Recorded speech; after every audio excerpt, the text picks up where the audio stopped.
Professor Brooks, that seems to be right the playbook, the constant, just the barrage of these executive orders, many of which, let's talk about this one, to so-called dismantle the Department of Education. There's a piece out in the New York Times this morning saying that Trump, of all of his executive orders, those that were in the room as he signed it, said that there seemed to be some ambivalence, that even he knew that this wasn't good for the country, not good for students. He kept asking the 8-year-olds, was this a good thing to do, and kept looking for affirmation. But yet he knows he doesn't have the power to dismantle a cabinet level department, but yet he signs this executive order doing so. Talk about how detrimental is going to be to Black students, brown students, disabled students if we don't have an intact Department of Education.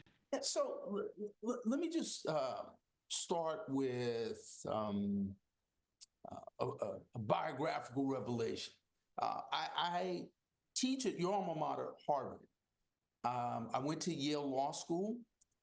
Before that, Boston University School of Theology. But before then, between Jackson State University, a public HBCU, and the Head Start program, I've spent the majority of my life, the majority of my education, if you will,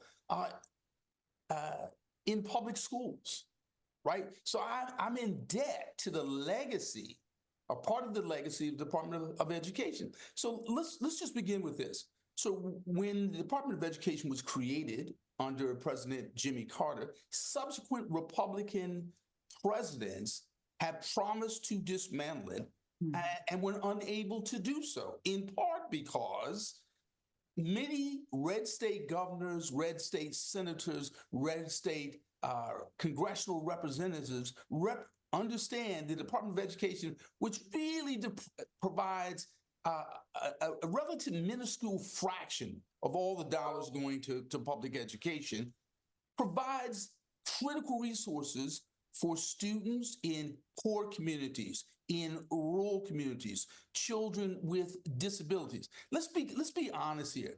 Most of us don't come from places of opulence and wealth. Most of us come from regular places, regular communities, and we certainly know folks who live in the most ordinary circumstances but accomplish the most extraordinary things on a daily basis.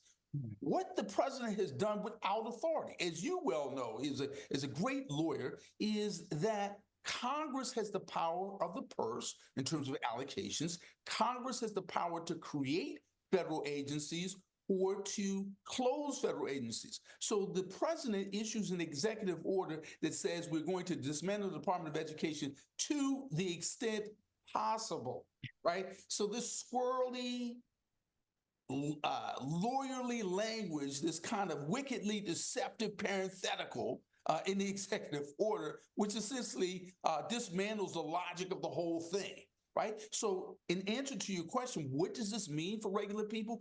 This is tremendously consequential, right? Tremendously consequential, because while DOE and Department of Federal I should say the federal government provides like 10% of all dollars going to federal education. Those dollars, though, disproportionately go to those folks who most need them. So, the analogy I would use here, this is a little like in the Black church, where the main offering goes to support the building, right? But there's something called the benevolent offering that goes to help people who are really in need. Right. This, my friends, is the benevolent offering being stolen.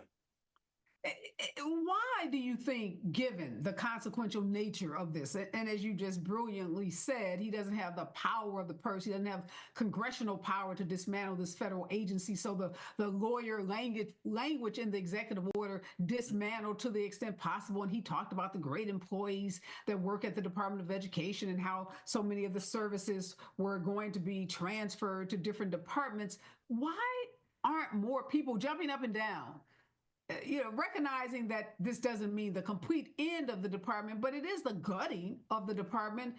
Folks like those ordinary people you talked about, the congressional leaders, the Senate leaders who are the elected officials for those everyday people in their districts, I'm not hearing the kind of outcry, the kind of outrage you would expect from those people. I would uh, say that this is, in some ways, more a matter of being stunned than Mm. really being afraid, right? So, in other words, we had folks on Capitol Hill who know the implications and consequences.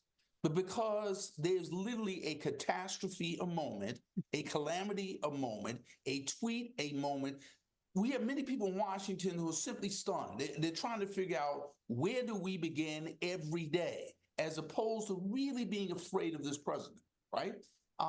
And so that's part of the challenge. And part of the challenge, I think, with respect to the public is, in a similar way, the public is stunned.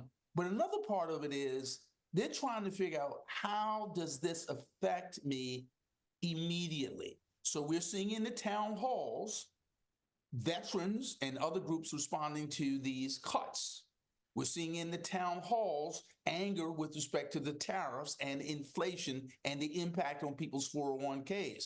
When it comes to the Department of Education, the people haven't seen quite yet the implications, the consequences yet. So in other words, when those class sizes swell, when you can't get the educational plan, individualized educational plan for your child, when you can't get the services for your special needs child, then we're going to see these parents Right.